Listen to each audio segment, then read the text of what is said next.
Naomi and Travis were friends since childhood, and by the time they came of age, everyone thought of them as a couple.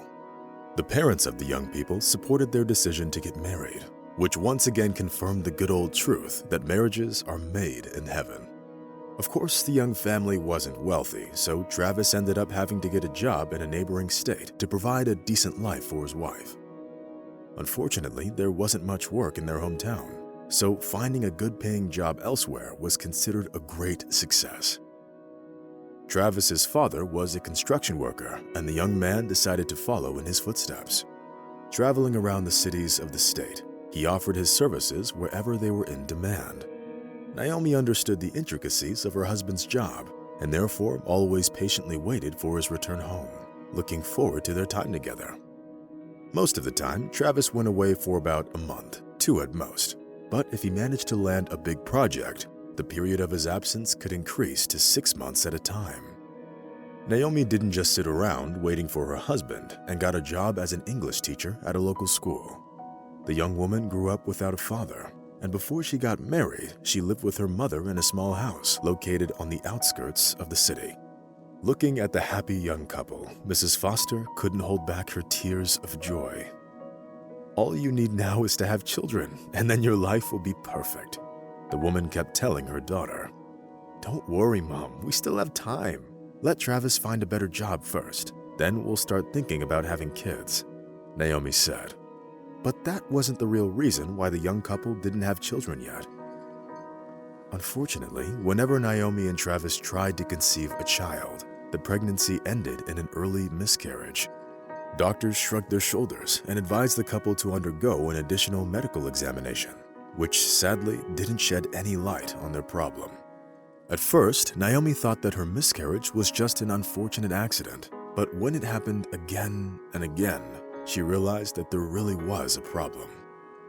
At the same time, she was well aware that Travis dreamed of having a son.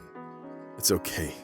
You'll get the treatment the doctors prescribed and everything will be fine," the young man said.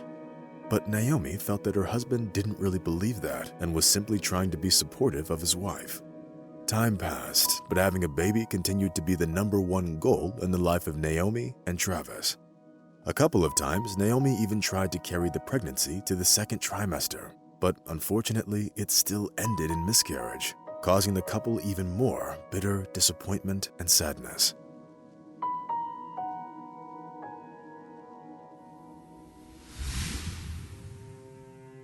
Since news spreads very quickly in a small town, soon every person who had nothing to do with the young family knew about their problem. Mrs. Foster tried to support her daughter in all her endeavors, and like any loving mother, wished her only the best. To Travis's credit, it's worth noting that he didn't blame his wife for their inability to have children and was ready to devote his whole life to her. And when the couple had already come to terms with the idea that they won't ever get to be parents, a real miracle happened. Naomi got pregnant again. Being cautiously optimistic, the young woman managed to overcome the milestone of 1 month, and then 3, and even 6. This was a true victory for Naomi, which she'd been waiting for the past several years of her life. All this time, Travis tried to support his wife as best he could and be there for her as much as possible. Unfortunately, as Naomi's due date was approaching, Travis had to go on a long business trip to build a new facility. Being beside himself with worry, Travis called his wife several times a day, asking the same question over and over again. "Is our baby okay?" The man had no doubt in his mind that they were having a boy, and the ultrasound actually confirmed that he was right. A week passed in agonizing anticipation. And then Mrs. Foster had called Travis and said that Naomi had safely given birth to a baby boy. "A son! I always knew it would happen for us," the new father exclaimed. As it turned out later, Naomi didn't trust the doctors in her hometown, so she went to the neighboring town, where the level of medical care was much better. Wanting to see his newborn son as soon as possible, Travis took a week off from work and returned home. There are no words to describe how emotional the young man was feeling at the time. Travis was over the moon. His heart was filled with joy, and it seemed that no man on earth was happier at that time. Hugging Naomi and his son, Travis mentally thanked the higher power for their help. The young parents named their son Austin in honor of Naomi's late grandfather, who spent the best of his years serving in the Marine Corps and was an honorary citizen of his city.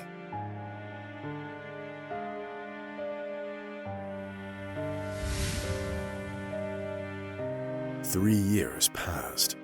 By this time, the life of Naomi and Travis had returned to normal, and the couple was sure that nothing could stand in their way of their happiness. Unfortunately, the truth was very different, and the joy and stability they were feeling was simply a calm before the storm. It all started with the fact that during an annual medical examination, Naomi showed signs of cancer in an extremely advanced stage. The woman had been feeling discomfort in her hypochondrium for some time, but she attributed it to the consequences of the difficult labor or intestinal colic. Thus, having failed to seek medical attention in a timely manner, she developed a dangerous disease which shocked and even terrified their young family. The worst part, however, was that even surgery couldn't help Naomi anymore and would simply be pointless. How is that possible? There has to be some other option, some experimental treatment perhaps. Chemotherapy? Travis exclaimed, startled at the sound of his own voice. But the elderly oncologist just shook his head and said that medicine was powerless in such cases. Of course, Travis wasn't going to give up and was determined to fight till the end.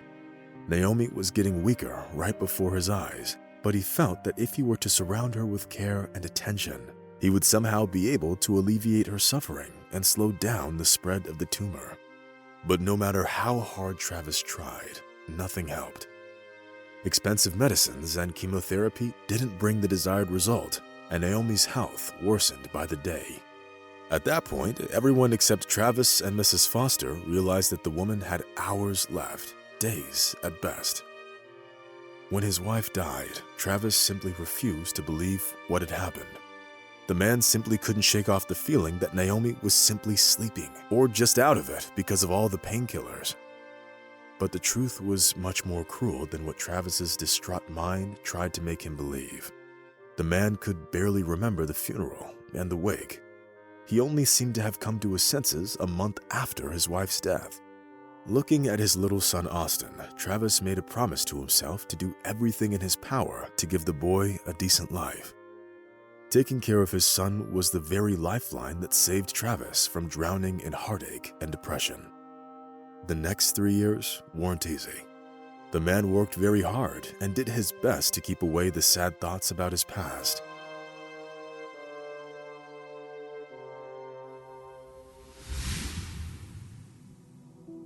Since Austin had just turned 6, he was still attending preschool.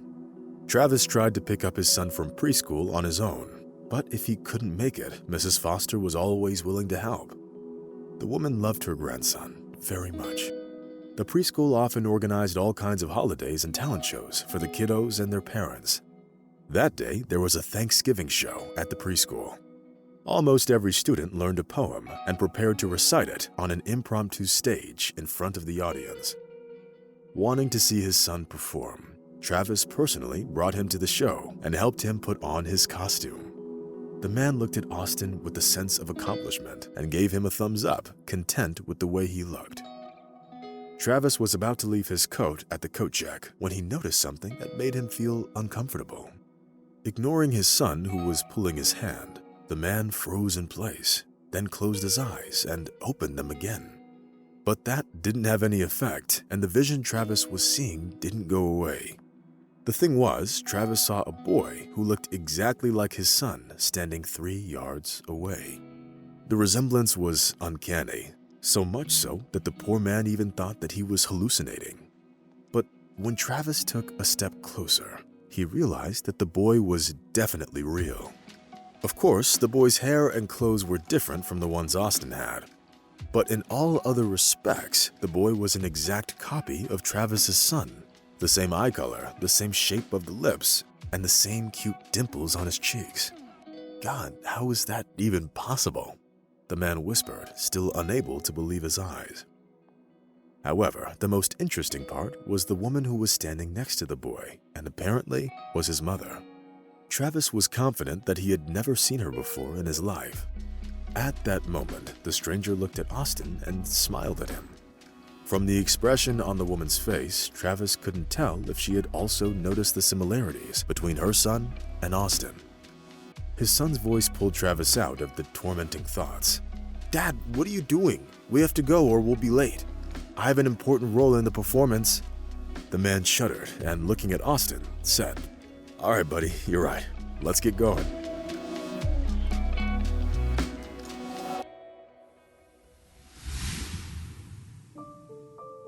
Soon, Travis and Austin were already walking down the hallways leading to the assembly hall.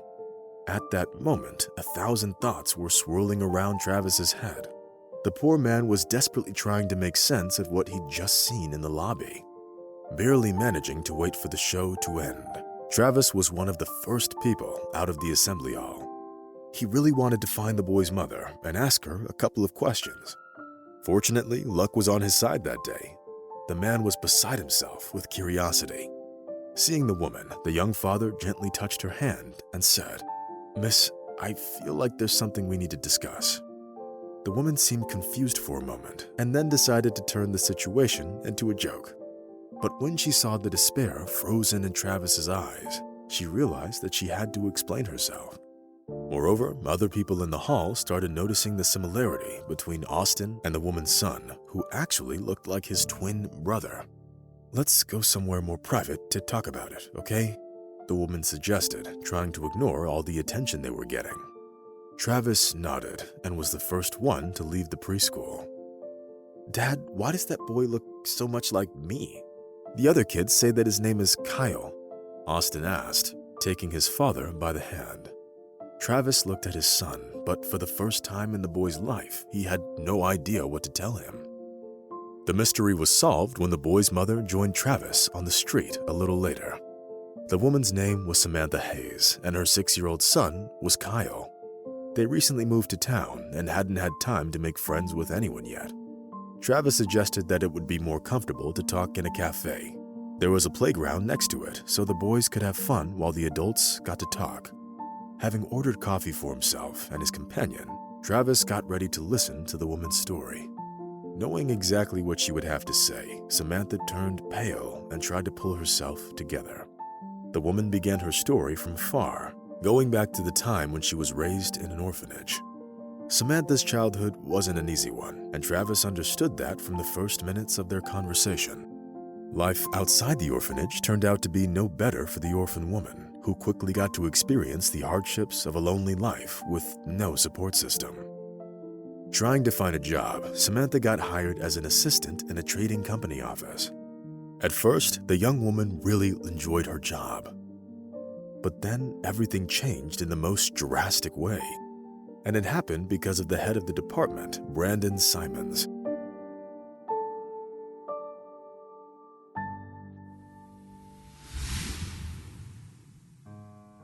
The handsome ladies' man immediately laid eyes on Samantha, whose naivete and innocence inadvertently attracted men of different ages. Despite the age difference, Brandon managed to turn the head of the young woman, who still believed in love and romance. Flowers, expensive gifts, and dinners at restaurants did their job, paving the way to Samantha's heart. Nights full of love and passion, crumpled sheets, and breakfasts in bed brought the young couple very close, giving Samantha hope for a future with Brandon. However, Samantha's dreams got shattered when she realized that she was pregnant. This news had the effect of a cold shower on Brandon, who flat out refused to accept any responsibility. Worst of all was the fact that Brandon was actually married and his wife was the daughter of the company's owner. When Samantha found out about it, she clutched her head. "So you've been lying to me all this time? And now you have the audacity to tell me?"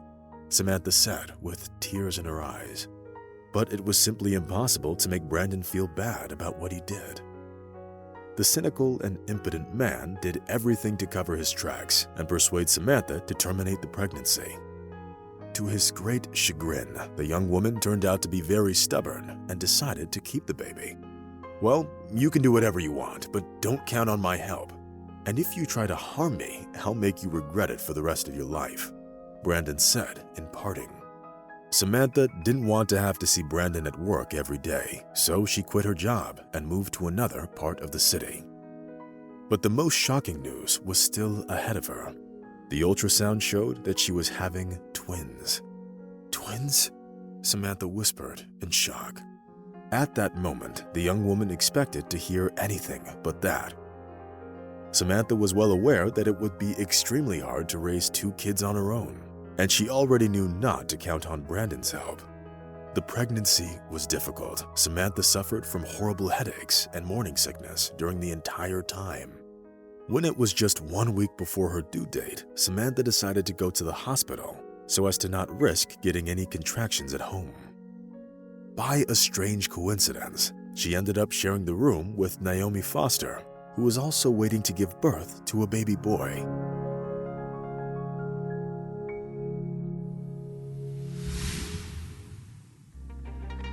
Both women started getting contractions at virtually the same time, which was a bit hard for the doctors. At the mention of his late wife, Travis's eyes filled with tears. Realizing how awkward the situation was, Samantha continued quickly. The truth is, 6 years ago, Naomi gave birth to a stillborn baby. You have to understand, she looked so desperate and hopeless. She couldn't bear the pain. So, what did you do? Travis asked in a trembling voice. I gave her one of my boys. I knew I'd have a very hard time raising 2 kiddos, and that way Naomi could finally become a mother. Of course, I later came to regret my decision, but there was nothing I could do about it, Samantha answered with a sob. Having realized that he was raising someone else's child all this time shocked Travis to the core. Of course, the man loved Austin very much and still considered him his son. Travis looked Samantha in the eyes and then said, "Thank you for changing my life for the better. After all, the only reason I managed to get over Naomi's death was my son, Austin. If it weren't for him, I'd already be lying in the grave next to my wife." Travis's confession made Samantha's heart fill with sympathy. Tears immediately started flowing down the woman's face, leaving salty tracks on her cheeks. Travis and Samantha spent the next couple of hours reminiscing about their past and only came to their senses when Austin and Kyle ran up to them, flushed from the playground in the fresh air all this time. Both parents exchanged significant glances and smiled without saying a word. Having decided that the boys deserved to know the truth, Samantha and Travis told them that they were actually twin brothers. Of course, Austin and Kyle didn't understand much of what was happening, but it was all a matter of time, which, as we all know, always puts everything in its place. After that memorable conversation in the cafe, Travis and Samantha started seeing each other almost every day. At first, their relationship was purely platonic and aimed at letting the little brothers get to know each other. But eventually, the time they spent together and the connection they were feeling gave them hope for something much bigger than just an ordinary friendship. The young people realized that they were 2 halves of a single whole. Having finally decided to get married, Travis and Samantha started a new life in which there would be no place for lies or betrayal. And if they ever had to go through tough times, the couple knew that they'd be able to overcome all the difficulties together, as befits a loving couple.